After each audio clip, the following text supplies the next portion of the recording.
Good morning friends, स्वागत है आपका शिक्षा क्लासेस पर। दोस्तों, हम लोगों की करंट अफेयर्स की क्लास चल रही है जो जनवरी से लेके मार्च तक की वन लाइनर क्वेश्चन है उनको देख रहे हैं। चलिए कंटिन्यू करते हैं उसको। 72 फीट की देश की सबसे ऊंची हनुमान प्रतिमा का उद्घाटन कहाँ हुआ है? हनुमान जी की सबसे ऊंची जो प्रतिमा है उसका उद्घाटन कहाँ पे किया गया है? तो बेंगलुरु में। कहाँ पे है? बेंगलुरु के अंदर। इसको याद रखना कितने फीट की है? तो 72 फीट की है। ठीक है। और महाराष्ट्र में अभी भिवाड़ी में जो शिवाजी महाराज है उनकी मंदिर बनाया गया है, इतना भी ये भी याद रखना है।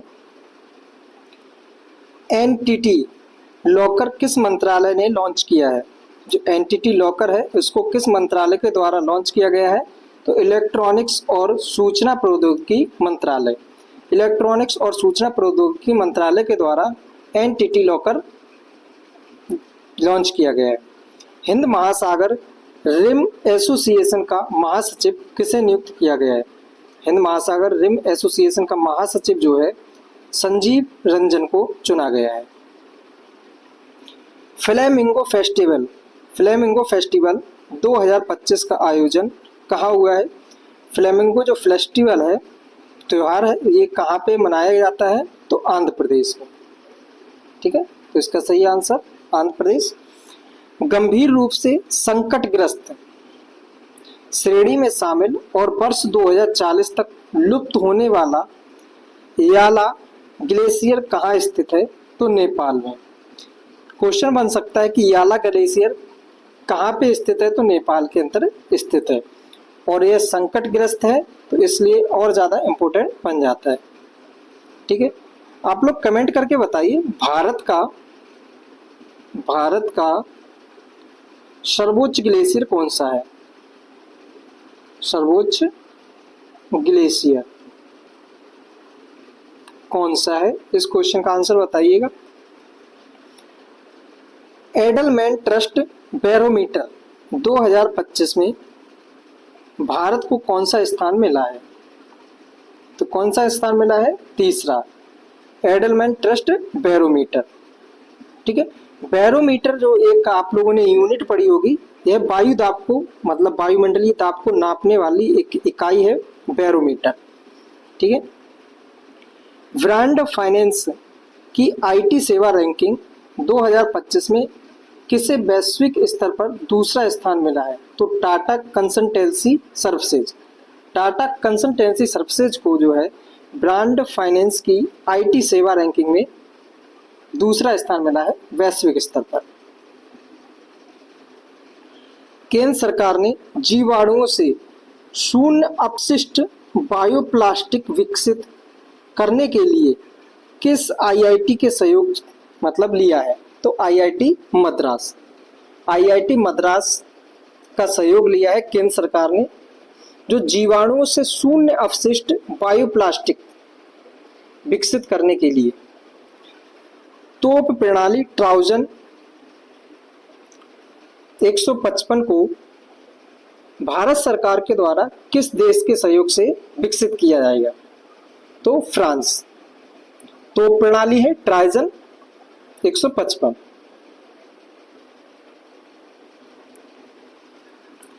चर्चा में रहे केप टाउन कन्वेंशन का संबंध किससे है? केप टाउन कन्वेंशन का संबंध विमान क्षेत्र से है। केंद्र सरकार ने बेटी बचाओ बेटी पढ़ाओ योजना की 10वीं वर्षगांठ कब मनाई है?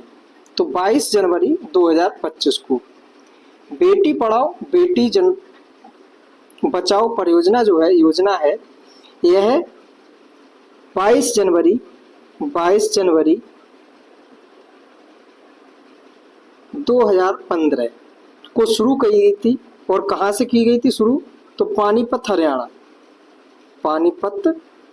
हरियाणा से स्टार्ट की गई थी और इसी की कितनी 10वीं वर्षगांठ है।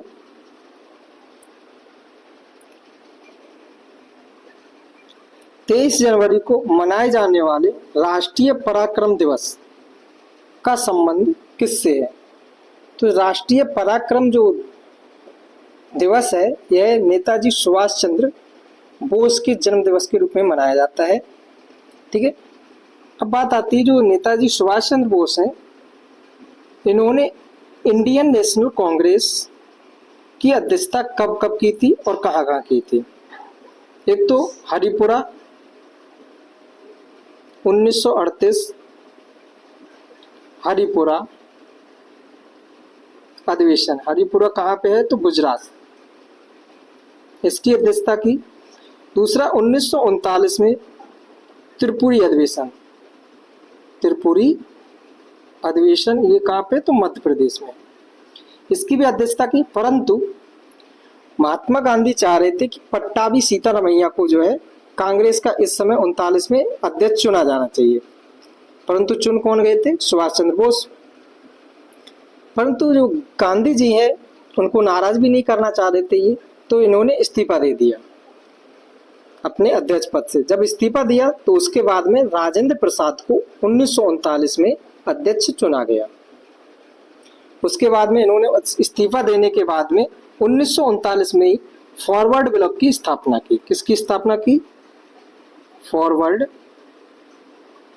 ब्लॉक, फॉरवर्ड ब्लॉक की स्थापना की 1939। फिर 1943 में इन्होंने आजाद हिंद फौज से ये जुड़े और भारत पर आक्रमण भी किया और सिंगापुर में अपनी सरकार भी बनाई। इतना याद रखना है नेताजी सुभाष चंद्र बोस के बारे में। आपदा जोखिम चेतावनी प्रणाली KAWACHAM कवाचम का शुभारंभ किस राज्य में किया है। KAWACHAM कवाचम का शुभारंभ जो है केरल राज्य में किया गया है। और ये है क्या, तो आपदा जोखिम चेतावनी प्रणाली है ये। ठीक है, 10,000 रुपए की वित्तीय सहायता वाली दीनदयाल उपाध्याय भूमिहीन कृषि मजदूर कल्याण योजना किस राज्य ने प्रारंभ की है, तो छत्तीसगढ़ गवर्नमेंट ने स्टार्ट किया है दीनदयाल उपाध्याय भूमिहीन कृषि मजदूर कल्याण योजना। किशन गंगा और रतले परियोजना कहाँ स्थित है, तो जम्मू कश्मीर में स्थित है किशन गंगा और रतले परियोजना। अब बात आती है जो किशन गंगा नदी है, किशन गंगा नदी जो है यह सिंधु नदी की सहायक नदी है झेलम, और झेलम नदी की भी सहायक नदी है किशन गंगा। ठीक है, आइए हम लोग सिंधु नदी तंत्र को देख लेते हैं। सिंधु नदी जो है यहां से कहां से, तो बोखारचू ग्लेशियर, मानसरोवर के पास में बोखारचू ग्लेशियर से निकलती है और अरब सागर में अपना मुहाना बनाती है। उसके बाद में इसकी सहायक नदियां कौन कौन सी हैं, तो झेलम नदी, चिनाब, रावी, सतलज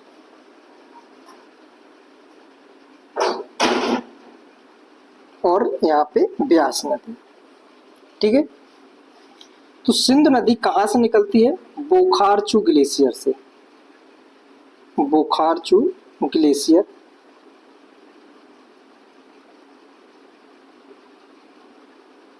ग्लेशियर से निकलती है ये। सहायक नदियों में देखें तो यहाँ पे एक नदी है श्योक नदी, श्योक नदी, यहाँ पे गोलम है, काबुल नदी है, ठीक है, गिलगिट नदी है, ये सब नदियां हैं। और यहाँ पे इसकी नदी कौन सी, झेलम नदी है। झेलम नदी कहाँ से निकलती है, तो शेषनाग झरने से, शेषनाग झरना यहाँ से निकलती है झेलम नदी। ठीक है, और इसके ऊपर एक और यहाँ पे एक नदी है, सहायक नदी है, जिसका नाम है किशन गंगा नदी।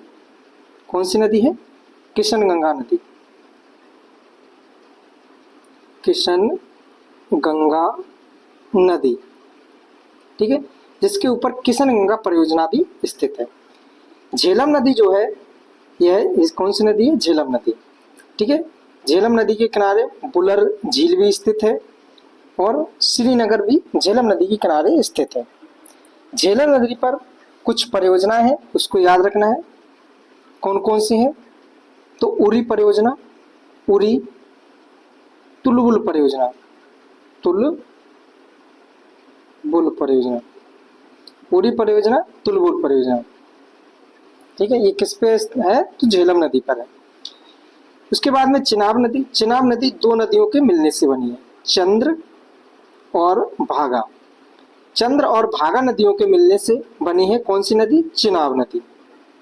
ठीक है, चिनाब नदी पर कुछ परियोजना है, उनको याद रखना है। कौन कौन सी परियोजना है? तो दुलहस्ती, सलाल और बगली हाल परियोजना है। ठीक है, उसके बाद में रावी नदी जो है, रावी नदी यह रोहतांग दर्रे से, हिमाचल प्रदेश के रोहतांग दर्रे से निकलती है और इसके ऊपर जो है एक बांध बना हुआ है।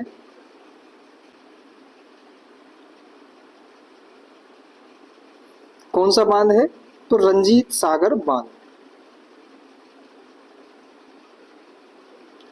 थीन बांध है, वैसे कौन सा बांध है? थीन बांध। और इस बांध के पीछे एक झील का निर्माण हुआ है, वह झील है रंजीत सागर जलाशय।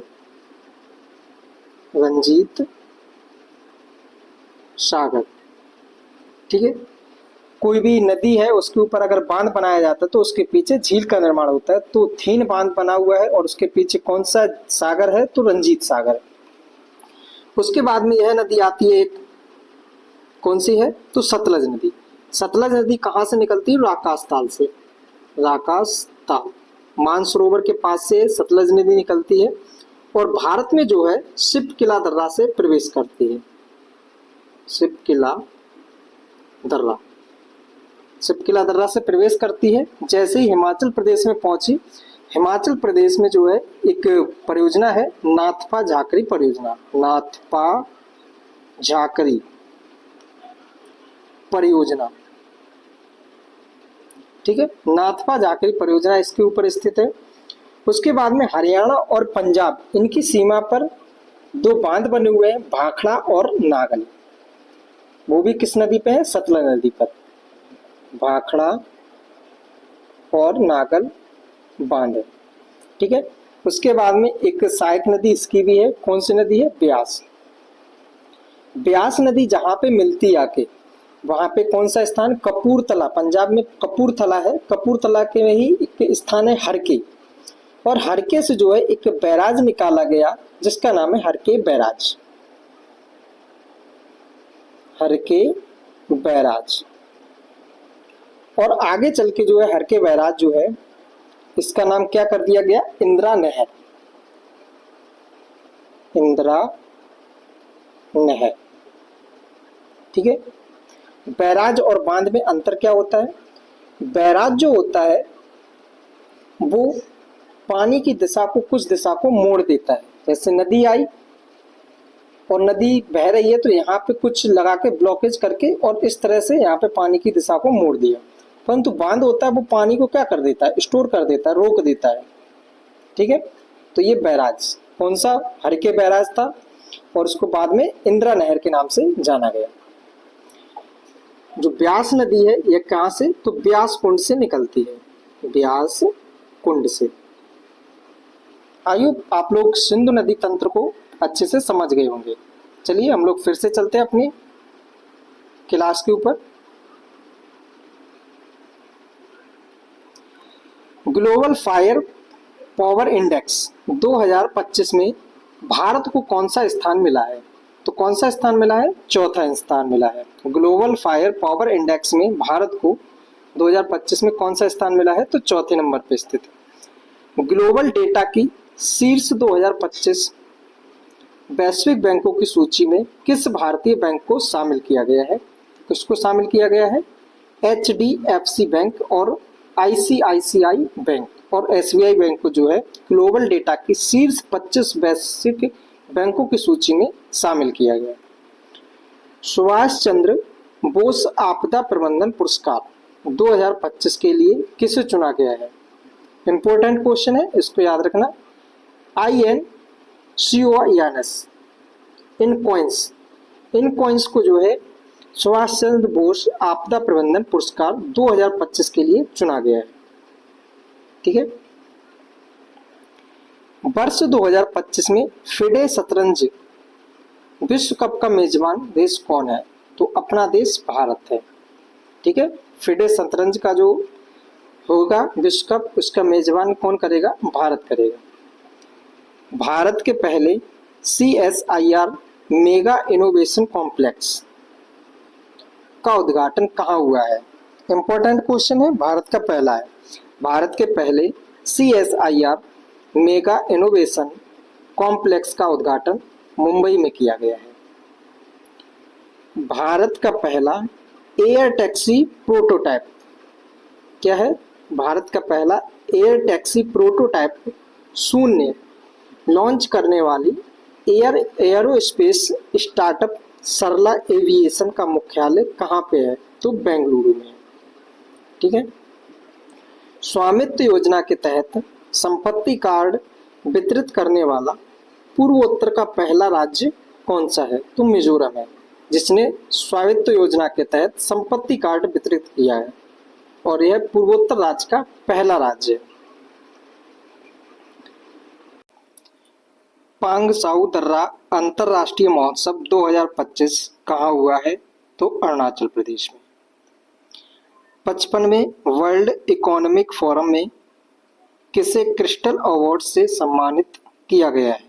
तो David Beckham, Diane von, Riken Yamamoto, इन 3 व्यक्तियों को जो है 55वें वर्ल्ड इकोनॉमिक फोरम में क्रिस्टल अवार्ड से सम्मानित किया गया। विश्व के सबसे मूल्यवान ब्रांड एम्बेसडर, मतलब जो मूल्यवान ब्रांडों की ग्लोबल 500 रैंकिंग 2025 में किसे शीर्ष स्थान मिला है? तो एप्पल को। 38वें राष्ट्रीय खेल कहाँ हुआ है? तो उत्तराखंड में हुआ है 38वां राष्ट्रीय खेल। चर्चा में रहा अंतर्राष्ट्रीय वाणिज्यिक कृषि अनुसंधान संस्थान कहाँ स्थित है? तो आंध्र प्रदेश में है। आयरलैंड के प्रधानमंत्री पद पर किसका निर्वाचन हुआ है? तो माइकल मार्टिन। आयरलैंड के प्रधानमंत्री पद पर माइकल मार्टिन को चुना गया। रक्षा मंत्री राजनाथ सिंह ने युद्ध क्षेत्र निगरानी प्रणाली संजय, नाम क्या है? संजय, कहाँ लॉन्च किया है? तो नई दिल्ली। ऑस्कर 2025 के लिए इंपॉर्टेंट है, ऑस्कर 2025 के लिए सर्वश्रेष्ठ लघु फिल्म लाइव एक्शन श्रेणी में किसे नामांकन हासिल किया है? तो अनुजा।